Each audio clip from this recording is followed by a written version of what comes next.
Sao Paulo, Brazil, 1988. Gulf Breeze, Florida, 1988. Las Vegas, Nevada, 1990. Mexico City, Mexico, 1991. Wow! Whatever it is, it's something strange. What do all these cities have in common? There are so many UFO sightings reported in these places that they are all considered to be UFO hotspots. A UFO hotspot would be an area that represents a high number of sightings of abnormal or unusual aircraft that are unidentifiable. It's been long recognized that UFO sightings tend to come in waves. In other words, there's an area of the country or the world where the number of UFO sightings increases for some unknown reason. There are theories about why these areas seem to attract UFO attention. To some, the reason is the natural forces of the Earth, like volcanoes and earthquakes. The UFOs appear to be observing us. Well, the UFOs have come to certain spots because of what's going on at the time. One of the things that seems to stimulate UFO activity is a major disruption in the Earth. Still others believe that human behavior is at the root of these sightings. One of the things that has to do with hotspots is that once somebody notices something, then others are going to look also. That you may not pay much attention to your surroundings. Someone says, gee, last night there were 3 mysterious lights went by. The next night you're going to be watching, and there's a much better chance that you're going to see them than if you're just sort of walking along looking at your feet. According to the National UFO Recording Center, there have been more than 13,000 UFO sightings in the United States since 1990, making such places as the mysterious Area 51 in Nevada, Washington State, and Florida UFO hotspots. Still, with reports of UFOs coming in from as far-flung locales as Quito, Ecuador, Haifa, Israel, Stuttgart, Germany, and Sydney, Australia, America doesn't seem to be the only place getting these unexplained visits. Many people don't realize that UFOs are not seen only in the United States, they're seen all over the world. There are hotspots all over the world. Brazil is one of those hotspots. With 549 sightings, Brazil was second only to the United States in reported UFO activity in 2001. And unlike America, where UFO reports are traditionally met with skepticism, Brazil has a strong tradition of accepting UFO sightings and even publicly conducting government investigations. Generally, South American countries are more open to this type of thing. There are other cultures that are more tolerant of people's perceptions, their emotions. They're more open to events that may be part real, part mystical, and they do not have the same strong norms, you might say, against reporting unusual or paranormal kinds of experiences. We also have to think in terms of the kinds of religions that predominate, in that if you have religions that make opportunity for saints and angels and things like that, the idea of powerful visitors from afar is, I think, much more easy to accept. October 15th, 1957. Brazil is the location for one of the world's first accounts of an alleged alien abduction. Antonio Villas-Boas was a young man. He was driving a tractor in a field. He claimed he saw an object come down out of the sky and land nearby. He was greeted by aliens taken on board, washed off with some kind of a substance that smelled very badly to him. He made him vomit. And he later thought maybe that might have been something like a disinfectant or the like. While he was in this enclosure, a female alien type came in and had sex with him.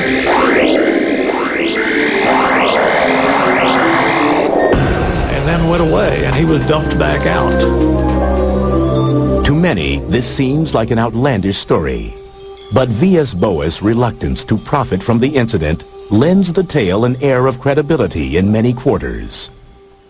And several months after the incident, the story gets some scientific backing when he is diagnosed with radiation poisoning. He is examined by Dr. Olevo T. Fontes, a professor of medicine at the National School of Medicine of Brazil. One of the very important people in Brazil was a Dr. Olevo Fontes. He was a medical doctor. He worked for the Brazilian government. He investigated the case, and he said that as far as he was concerned, it was a good case. It really happened the way that the young man said. Less than 6 months after the alleged Vilas Boas abduction, the Brazilian Navy has a well-documented encounter with a UFO. In February of 1958, aboard the Almirante Saldanha, a civilian photographer named Almiro Baruna takes 5 photographs of what seems to be a ringed, oval-shaped object. The photographs are shown to Juscelino Kubitschek, the president of Brazil. Not wanting to keep this information secret, Kubitschek releases the pictures to the public, and they soon appear on the front pages of the nation's newspapers. That particular UFO was never seen again, but UFO incidents like that on board the Almirante Saldanha continue to be reported to this day in Brazil. In the mid-1990s, Brazil's UFOs again make worldwide headlines. On January 20th, 1996, it is alleged that extraterrestrials were recovered in Varginha, Brazil. The emergency personnel were called in.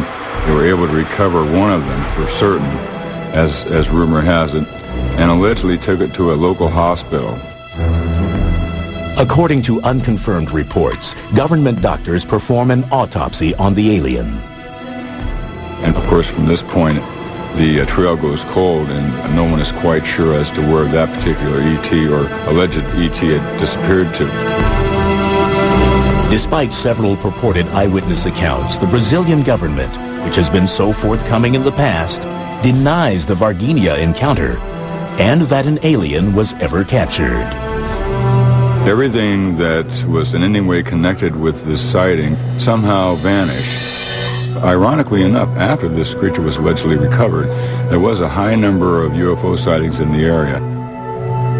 While most experts doubt the veracity of the Varginha ET incident, the long persistent history of UFO sightings in Brazil is harder to ignore.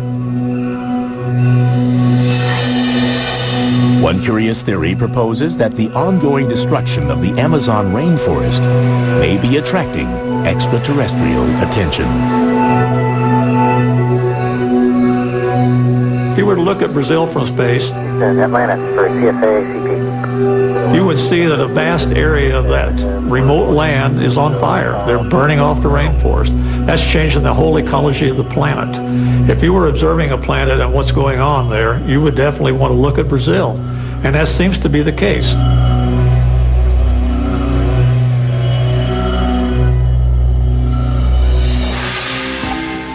Coming up, in Mexico, mysterious images caught on tape during a solar eclipse seem to suggest that the world's sacred sites may be UFO hotspots.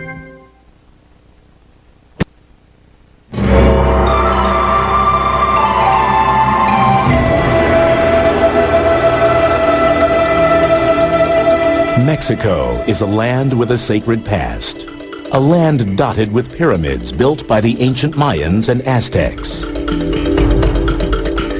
Monuments to the gods still standing hundreds of years after their makers are gone. Could the sacred energy that permeates these buildings be attracting otherworldly visitors and making Mexico a UFO hotspot? There are areas around the Earth known as sacred spots. And these areas have been known for a large number of sightings of abnormal or unusual aircraft that are unidentifiable. July 11th, 1991. in an event predicted hundreds of years earlier by the Mayans. The longest solar eclipse of the 20th century shrouds Mexico City in midday darkness. Millions of people look towards the heavens, many armed with their video cameras. But their cameras capture more than they expect. People all over the city, Mexico City, were taking videos. And they were getting things that weren't the eclipse. They were getting strange things flying around in the sky. Nearly 20 different people scattered across the city videotape what appears to be a saucer-shaped object floating above the horizon. Theories surface as to what the strange object may be.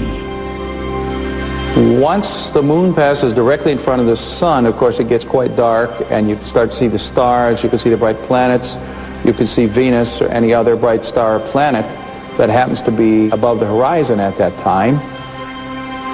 Undoubtedly, that's what a lot of people were seeing. But when all of the different videos shot from multiple locations around the city are analyzed, the images seem to show Venus and the mysterious object as clearly separate entities. Some experts offer another theory. Perhaps the phenomenon is the result of the video cameras themselves, as Mexico's emergence as a UFO hotspot coincides with the proliferation of affordable home video recorders. A camcorder is made with an automatic focus and an automatic aperture control to try to control the amount of light. And so it is not made to focus against a dark background. An automatic camera cannot focus on these objects without seeming to impart motion and changes in shape to it. But many disagree that the sightings were just a trick of the camera and point to subsequent events as proof. Over the course of the next 6 years, more than 1,500 videos and photographs of UFOs surfaced throughout Mexico. Many of the alleged UFO sightings appear near ancient Mayan and Aztec pyramids. One area with a lot of sightings is Tepoztlan, a resort village some 60 miles south of Mexico City.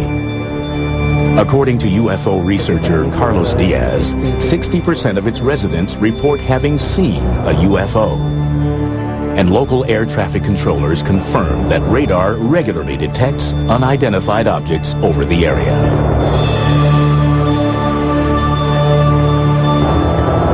Tepoztlan is chiefly known for its ruins of a 14th century Aztec pyramid. To some ufologists, ancient sacred spots like this one represent power points that may be attracting UFO activity. There are many power spots around the world where there's certain geological activities and fluctuations in the fields. You might call them vortexes or portals, where there is a lot of UFO activity. Some believe that extraterrestrials have used these portals to enter our world, and also that they may have actually been responsible for the construction of some of the world's ancient sacred sites, including the Great Pyramid in Giza, Egypt.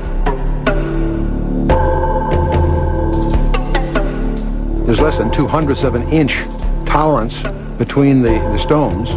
The tolerances to which it's built exceed the tolerances that we use in our space capsule. The more you study the Great Pyramid, the more you begin to realize there was something going on there that goes beyond our understanding.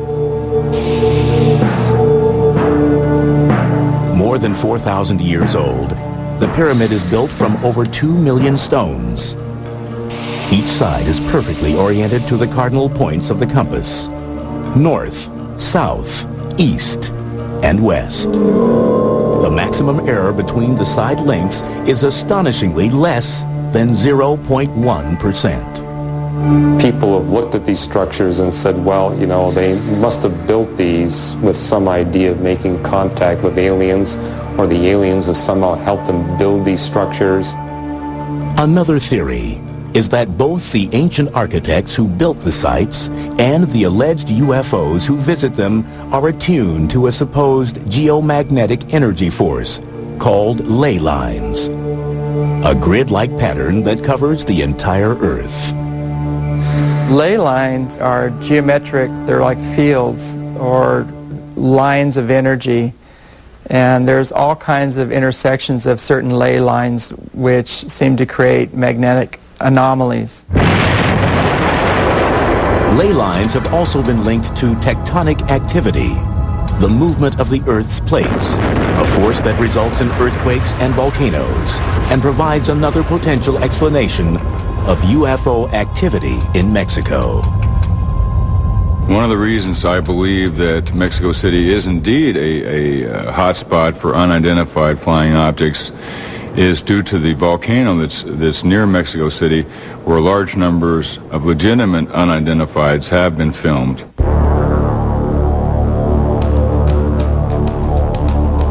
UFOs have frequently been reported near Popocatépetl, Mexico's Smoking Mountain. They've been keeping a camera on that mountain ever since it started erupting, and they've been finding in those pictures very clear disc-shaped objects. Now, some people have tried to explain them as rocks that are blasted out of the volcano, and they take an aerodynamic flight path and look like there's something flying when they're not. That's pretty hard to believe when you see the direction they actually go. They come down and toward the mountain rather than going up from the mountain. Why would UFOs hover over volcanoes?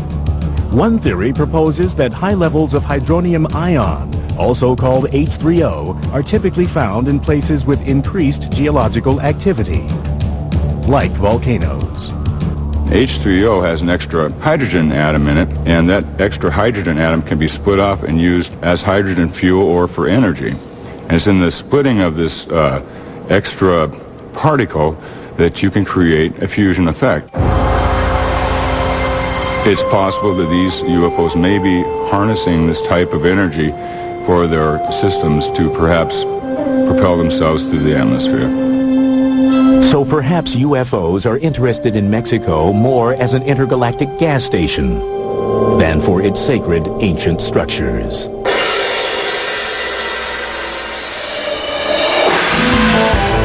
Coming up next, 10 of America's nuclear missiles suddenly shut down as a glowing disk hovers above Malmstrom Air Force Base.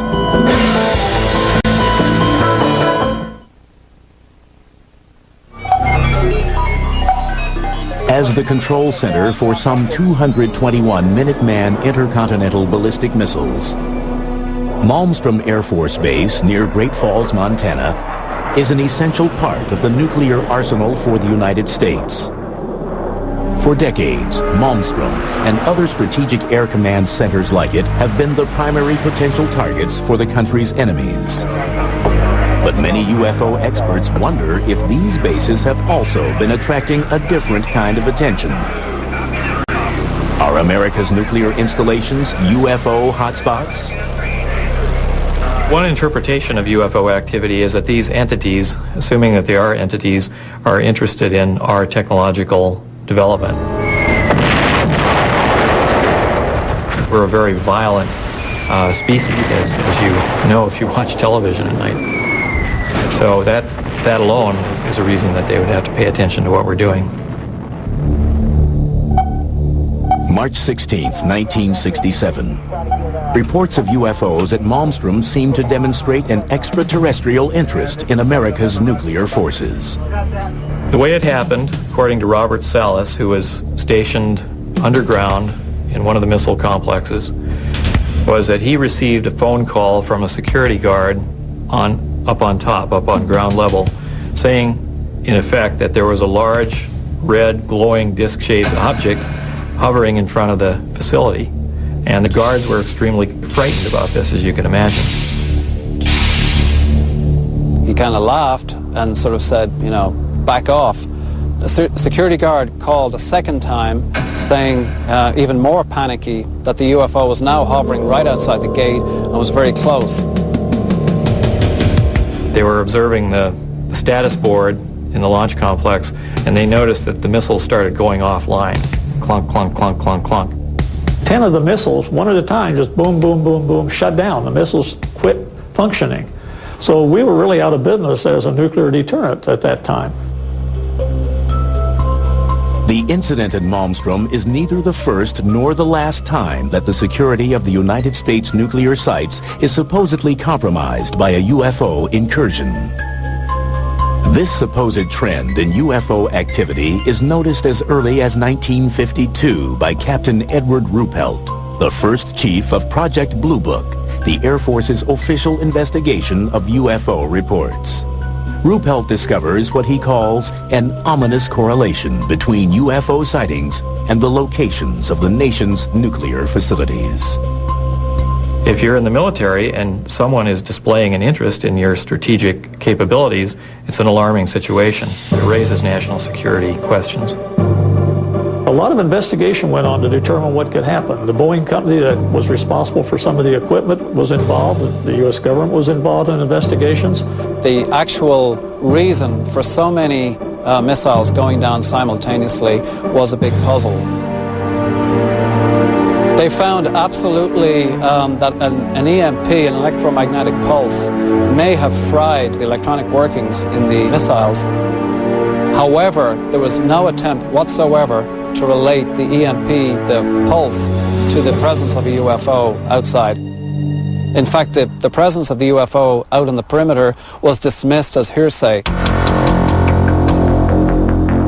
We have no hard evidence that there really were any UFOs there. Nobody got any clear photographs or videos or anything like that. We just have somebody's perception that they went out and they saw a light in the sky.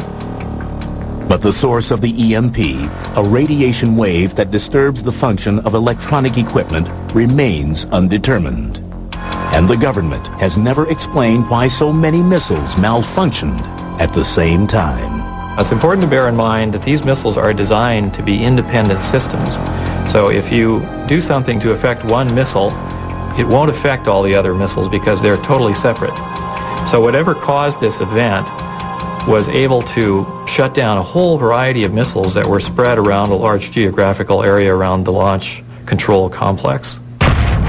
Fewer than 10 years later, 5 Strategic Air Command bases, including Malmstrom, are placed on high priority alert as a result of repeated reports of UFOs over nuclear weapons storage systems. In 1975, right along the northern tier frontier, in many of the different Air Force bases, Falconbridge in Ontario, Canada, Loring Air Force Base in Maine, Woodsmith Air Force Base in Michigan, Minot Air Force Base in North Dakota, and Malmstrom Air Force Base in Montana, all experienced a series of unidentified objects. Some of these were explained away as helicopters, some of them were explained away as unidentified aircraft, some of them were called UFOs, but the general theme was that Air Force space was being violated at random by a series of aircraft that should not have been there. At each of the bases, official logs record eyewitness accounts of the UFOs, and they are tracked by radar as well. In each case, the UFO reportedly hovers above the base, specifically the weapons storage area, for up to 40 minutes. All attempts to intercept or positively identify the UFO from the ground or with fighter jets in the air fail. The incursions are brought to the attention of the Commander-in-Chief of NORAD, the North American Air Defense Command. An investigation ensues.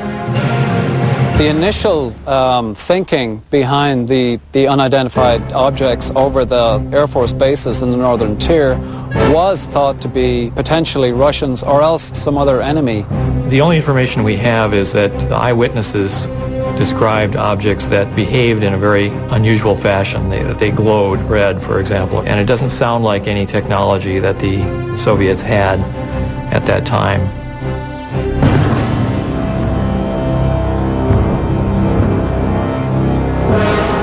Another theory is that the UFO incursions were a type of readiness self-test to check the security of the bases in the event of an attack. But if it was a test, the bases performed poorly. The Air Force personnel were completely at sea as to what was happening. They were actually calling the law enforcement people in Great Falls, Montana for help because unidentified aircraft were buzzing them in missile control silos. They had no idea what was going on. Aside from acknowledging that unexplained events have occurred at the northern tier bases, the U.S. government remains characteristically silent on the question of whether American nuclear installments are indeed UFO hotspots. To my knowledge, there's no published report explaining what happened. It's simply a mystery. And as far as the government is concerned, it can remain a mystery. According to the Air Force fact sheet on UFOs published in 1996, no evidence has been presented to indicate that further investigation of UFOs by the Air Force or other government agency is warranted. But for some, the base sightings are not quite as open and shut a case as the government would have us believe. We think the reason that the military tend to downplay this whole phenomenon is because the Department of Defense, by definition, needs to defend. And if theoretically there are objects that are able to violate United States airspace with impunity, that sets up a very big question mark about the efficiency and the abilities of the Department of Defense. But they are as bewildered and as puzzled and as intimidated as everybody else is.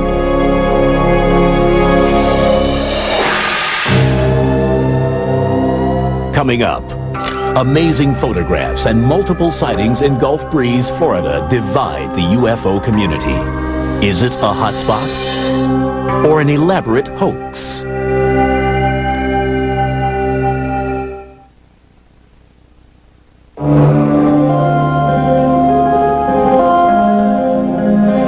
It's November 11th, 1987, and Ed Walters, a building contractor in Gulf Breeze, Florida, is about to experience the UFO phenomenon firsthand.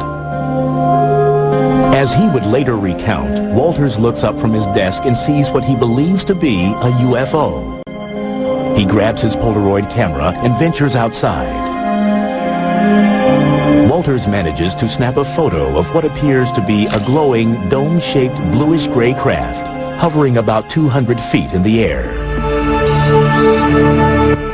From 1987 to 1992, the small town of Gulf Breeze, Florida is famous for being an alleged UFO hotspot.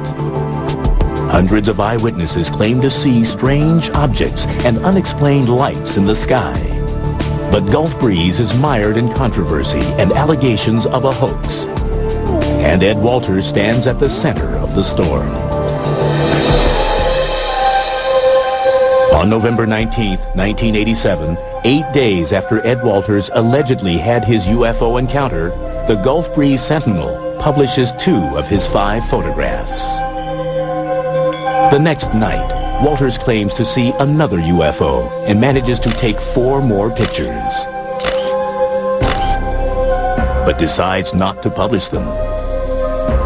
Still, UFO fever has gripped Gulf Breeze, and by November 25th, reports of UFOs are pouring in. Hotspots are very intriguing. These are places where there are multiple sightings. One person sees something and a number of people see it shortly thereafter. The first person who notices it, in a sense, grants permission to the other people to make similar reports. Over the course of the next 4 months, Walters takes more than 20 photographs of a strange vessel on more than 10 different occasions. He even shoots 1 minute and 38 seconds of video of a UFO sighting on December 28, 1987. Walters, who chooses to remain anonymous at first, soon becomes the central figure in the Gulf Breeze sightings. But he isn't the only one who is seeing strange things in the night sky. Pensacola area, Gulf Breeze area, is not just Ed Walters. There were literally over 130 UFO incidents involving more than 200 witnesses in this area. And Ed Walters was only involved in 34 of those incidents. But it is Walters whose photographs and claims attract the attention of MUFON, the Mutual UFO Network, a non-profit organization that studies UFO phenomena. In February 1988, MUFON provides Walters with a specially designed tamper-proof camera in order to authenticate his UFO experiences. It was a multi-lens camera that could take more than one view at the same time. We bought new film, we put it in that camera, we had it certified as new. We had closed the camera, sealed it with wax. He was allowed to use the camera, and he did get some pictures. It was, again, opened then under security conditions. The films were developed, found things on the film, and there's no way he could have faked that one. By the end of 1988, 7 different MUFON investigators have analyzed the evidence in Gulf Breeze. Meteorological and site survey analyses conclude that the photographs were likely to have been taken on the days and at the times that Walters alleges they were. Walters himself passes a battery of examinations, including 2 polygraph tests. MUFON, satisfied that Walters' claims are real, officially authenticates the Gulf Breeze sightings.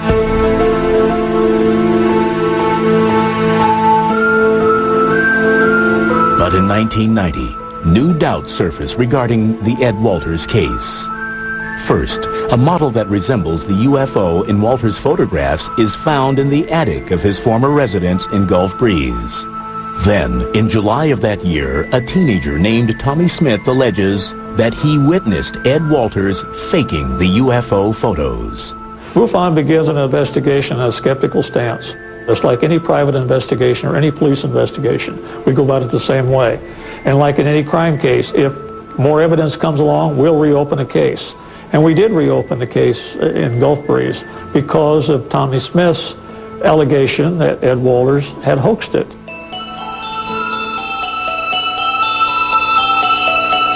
MUFON sends 2 new investigators, Rex and Carol Salisbury, to Gulf Breeze.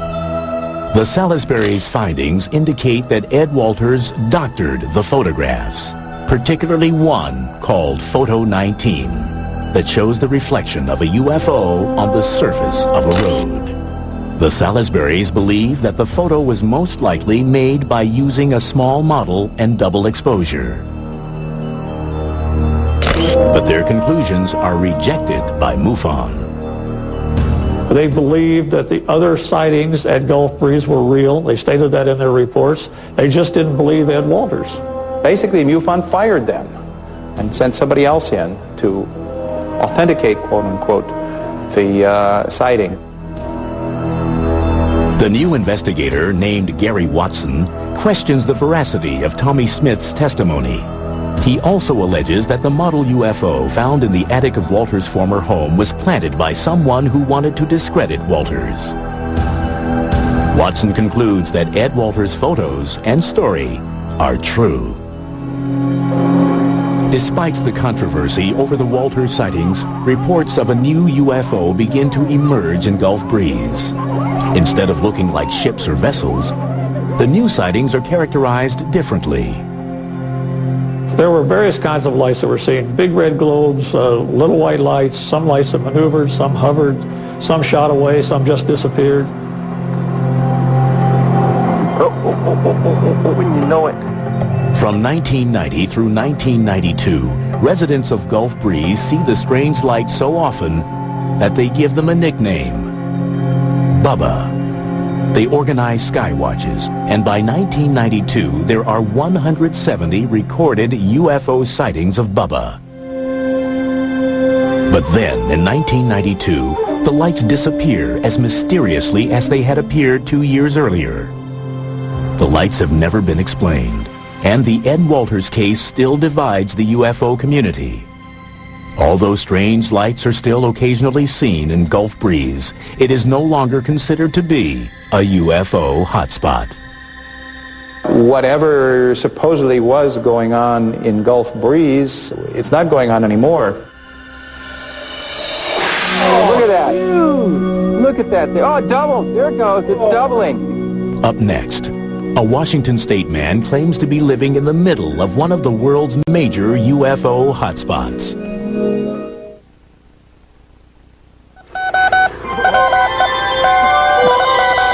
Winter 2002. Deep in the Mojave Desert, an alleged UFO hotspot, a flashing light beams a hopeful Morse-coded message to the stars. Hello, we are peaceful.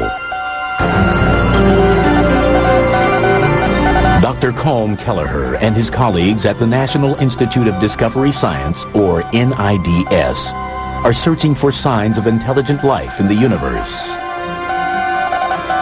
Armed with a light-gathering telescope, an electrospectrometer to analyze the light, and geomagnetic sensors to measure radio and microwave emissions, Dr. Kelleher hopes to amass physical data to prove, beyond a scientific doubt, that UFOs exist. The primary focus is to try to get physical data with respect to UFOs, and I think only a person who's been working in this field for quite a while would appreciate the absolute difficulty in getting physical data on UFOs, because you never know when they're going to appear, you never know how long they're going to stay, and you never know why they would appear in a particular place.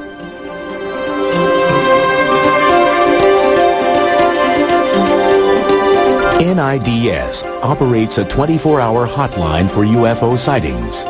And although 95% of the accounts turn out to be IFOs, identified flying objects, like airplanes or weather balloons, there is still the 5% that defies explanation. And that 5% is what interests Dr. Kelleher. If we got a series of reports, say in the last 5 or 6 months or even a year, from the same area, same location, different eyewitnesses that appeared to corroborate, we would take those reports seriously. And one alleged hotspot that is raising some serious questions in the UFO community is the Yakima Mount Adams area in southeastern Washington state. The Yakima Indian Reservation in Washington has the appearances of being a UFO hotspot for many years. UFOs have been reported from the fire towers, from rangers, from people camping, that sort of thing, over and over and over. James Gilliland is the owner of the Sattva Sanctuary, a UFO-friendly spiritual retreat located nearby. He claims the whole area is rife with UFO activity.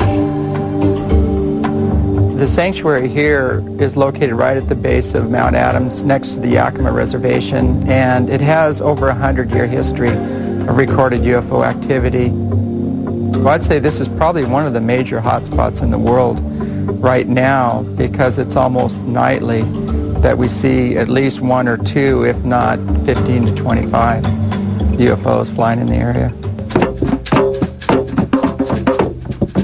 Gilliland and fellow seekers gather regularly in the summer months for sky watches. They play music and meditate and wait patiently for UFOs to appear.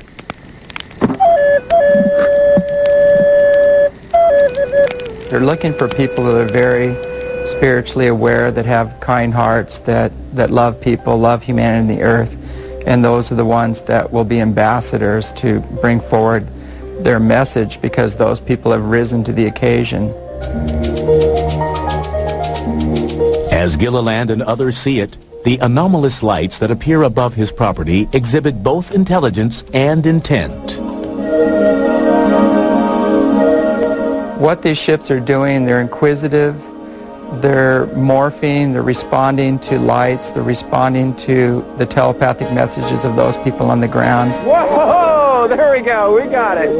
That was a good one. We actually have some that morph from a round object to a triangle when we draw a big triangle in the sky, and then it goes back to a round object and then leaves again with multiple witnesses. When you're talking about lights in the sky, it's very difficult to say what causes them. Are they natural phenomena or are they not? When they seem to fly into an area, stop and react to people yelling or to flashes of light or something else, what causes the reaction? Do natural phenomena do that? One theory proposes that the lights in the sky are not doing anything, but the observer's eyes are. Something called the autokinetic phenomenon. The eye literally cannot focus properly on a single bright point source of light against a dark background, and so it seems to bob around, move around, wiggle, zigzag.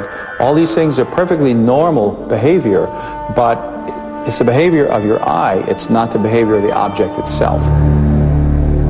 Trick of the eye or not, Some believe that Gilliland's role at the center of the UFO activity that surrounds his home is characteristic of all of the areas deemed a hotspot. We've investigated in a couple of quote-unquote hotspots, and we are beginning to realize that any of the areas that we focus on usually has a single individual in that area who becomes a lightning rod for multiple reports from the community. When you have a charismatic leader or somebody who's identified as an authority on UFOs, people will go where that leader says the UFOs are to be found, and there'll be more people watching, and you'll have more sightings reported in those areas. But it's a psychological, sociological kind of a thing. It's not related any way to what's actually up there. The major portion of people that are coming here are more aligned to trying to understand the experience on a more spiritual nature, but we do have a lot of, we call them looky-loos, that are coming just to try to see one.